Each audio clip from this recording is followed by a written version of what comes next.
কালিমা-ই তয়্যিবা লা ইলাহা ইল্লাল্লাহু মুহাম্মাদুর রাসূলুল্লাহ। কালিমা-ই তয়্যিবার অর্থ আল্লাহু তাআলা ব্যতীত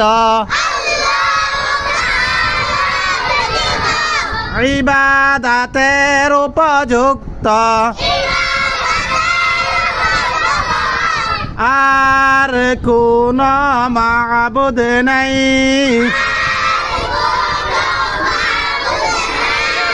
হযরত মুহাম্মদ মুস্তাফা সাল্লাল্লাহু আলাইহি ওয়াসাল্লাম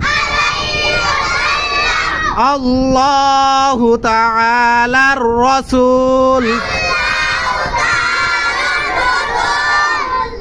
ইনশাআল্লাহ সকল বন্ধুরা ভিডিওটি বেশি বেশি শেয়ার করে দেবেন ইনশাআল্লাহ। যে একবার এই কালিমাটা শুনবে তারও সওয়াব হবে, যে শেয়ার করবে তারও সওয়াব হবে ইনশাআল্লাহ। সবাই ভিডিওটি বেশি বেশি শেয়ার করে দেবেন।